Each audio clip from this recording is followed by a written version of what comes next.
नमस्कार दोस्तों।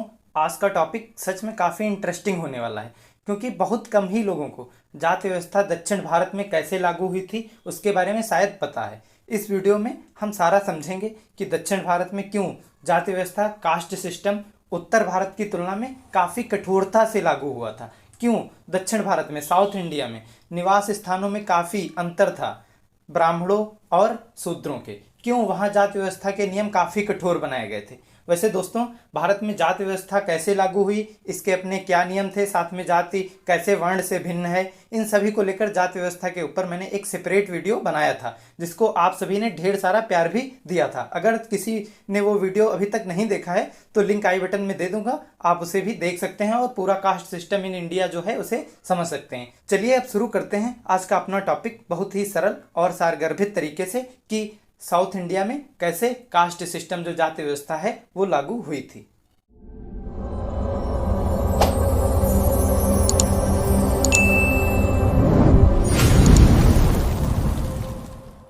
दोस्तों, पिछले वीडियो में मैंने बताया था कि कैसे जाति व्यवस्था में मुख्यतः ब्राह्मण, क्षत्रिय, वैश्य और शूद्र उच्च से निम्न क्रम में बटे हुए थे, जिनमें शूद्रों का काम था ऊपर के तीन जो ब्राह्मण, क्षत्रिय और वैश्य थे उनकी सेवा करना। यह मॉडल उत्तर भारत में एक रूप से ज्यादा प्रचलित था।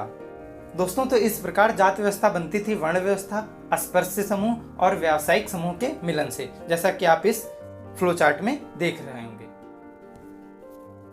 लेकिन दोस्तों, दक्षिण भारत में मुख्यतः ब्राह्मण और शूद्र ही थे जिनके अंतर्गत जाति व्यवस्था के नियमों का पालन किया जा रहा था। इस प्रकार उत्तर भारत की तुलना में यहाँ क्षत्रिय नहीं थे, तो यहाँ काफी कठोरता से जाति व्यवस्था पनपी थी। वैसे सामान्यतः दक्षिण भारत का समाज तीन वर्गों में या तीन स्तरों में डिवाइड था: ब्राह्मण, गैर ब्राह्मण और आदि द्रविड़। इन्हीं आदि द्रविड़ों को वहां अस्पृश्य माना जाता था। इस प्रकार से दक्षिण भारत के ये एक प्रकार से शूद्र थे, अनटचेबल लोग थे। दोस्तों, इन तीनों के निवास स्थान भी निर्धारित थे दक्षिण भारत में, जो कि उत्तर भारत से काफी अलग थे, क्योंकि उत्तर भारत में निवास स्थान को लेकर कोई ऐसा डिवीजन नहीं देखने को मिलता है। जैसा आप नीचे डायग्राम में देख रहे होंगे, चित्र में देख रहे होंगे कि ब्राह्मणों का निवास स्थान एकदम सामने होता था जिसे अग्रहारम कहा जाता था। जो अस्पृश्य आदि द्रविड़ थे उनका निवास स्थान चेरी कहलाता था, जो गांव के एकदम बाहर होता था, और जो गैर ब्राह्मण थे उनका निवास स्थान इन दोनों के बीच में होता था। तो इससे भी पता चल जाता था कि समाज में किसका क्या स्टेटस था, और ये सारा कुछ शुद्धता और अशुद्धता के नियम पर बना हुआ था। जो अग्रहारम था वो सर्वाधिक पवित्र माना जाता था, उसको सर्वाधिक उच्च स्टेटस प्राप्त था। जब कोई विवाह या धार्मिक उत्सव होते थे तो जुलूस इसी अग्रहारम से होकर निकलता था, क्योंकि ये पवित्र माना जाता था। चेरी, जो कि आदि द्रविड़ों का निवास स्थान था, उसे अशुद्ध माना जाता था और कोई भी ब्राह्मण वहां नहीं जा सकता था। तो इस प्रकार जैसे शुद्धता और अशुद्धता का नियम जाति व्यवस्था में मनुष्यों पर लागू हुआ था, ठीक वैसे ही उनके निवास स्थानों पर भी यह लागू था, मुख्य रूप से साउथ इंडिया में। दोस्तों, दक्षिण भारत में जो ब्राह्मण थे वो या तो भूमि स्वामी थे, भूस्वामी थे, अथवा मिरासदार मतलब जमींदार हुआ करते थे। कुल मिलाकर उनका जमीन के ऊपर कब्जा होता था। वहीं जो गैर ब्राह्मण होते थे वो काश्तकार थे, टेनेंट्स थे, मतलब वे ब्राह्मणों की जमीन पर खेती किया करते थे।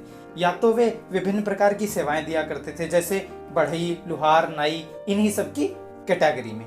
और जो आदि द्रविड़ थे वो कृषि श्रमिक थे, जो सामान्यतः नौकर के रूप में, सर्वेंट के रूप में खेतों में काम किया करते थे इन्हीं ब्राह्मणों के।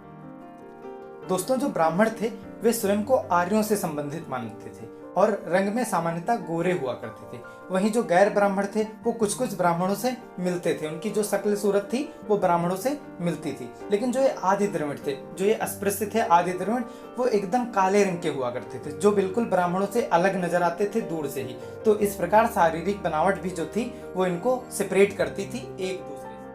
दोस्तों, इन सभी के पहनावे भी अलग अलग हुआ करते थे। जैसे जो ब्राह्मण थे वो उपनयन संस्कार के बाद, जो वही जनेऊ संस्कार होता है, उसके बाद वेष्टि पहनते थे, मतलब एक ऐसी धोती जो लगभग 8 गज की होती थी, जिसे वो पंचकच्चम स्टाइल में पहनते थे, मतलब 5 मोड़ उनमें डाले जाते थे। उनका एक परंपरागत तरीका था धोती पहनने का ये। जबकि जो उनकी महिलाएं होती थी वो ब्राह्मणों की वो पोडोवई पहनती थी, मतलब एक 18 गज की लंबी साड़ी जिसका स्टाइल भी पंचकच्चम था।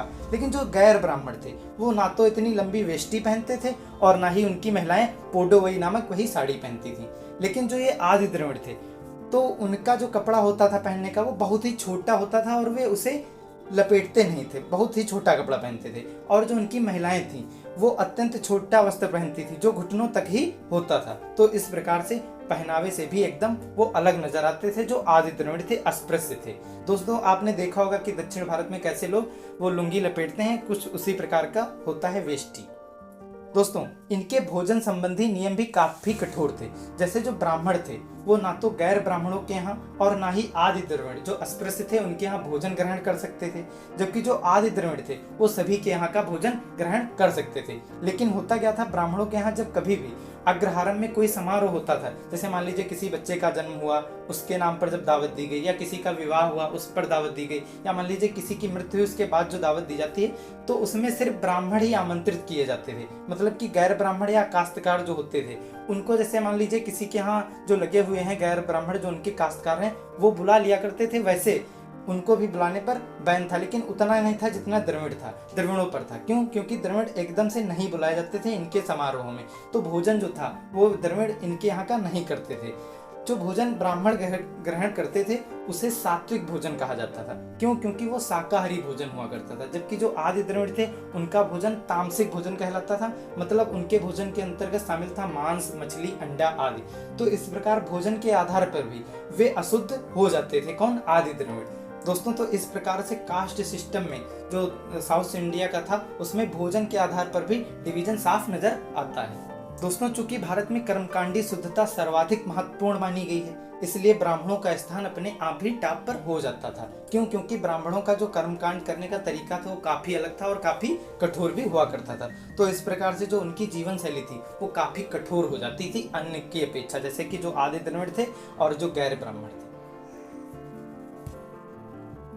दोस्तों इनकी संस्कृति भी काफी अलग अलग थी, क्योंकि ब्राह्मण अपनी शिक्षा जो होती थी वो संस्कृत में ग्रहण करते थे, जबकि जो गैर ब्राह्मण और आदि द्रविड़ होते थे वो स्थानीय भाषा का प्रयोग किया करते थे। उसमें भी उनका जो शब्दकोश था वो काफी कमजोर था, जो उनका एक्सेंट था, बोलने का तरीका वो भी काफी कमजोर था। किससे? ब्राह्मणों से। तो दोस्तों जैसे संस्कृति हो गई, पहनावा हो गया, निवास स्थान हो गया, ये दक्षिण भारत में उत्तर भारत की तुलना में काफी जाति व्यवस्था के तहत भिन्न था, जबकि उत्तर भारत में ऐसा डिवीजन सामान्यतः देखने को नहीं मिलता है। आपने ये पाया होगा, अक्सर देखा होगा। इस प्रकार जाति व्यवस्था उत्तर भारत की तुलना में दक्षिण भारत में काफी कठोरता से लागू हो गई थी।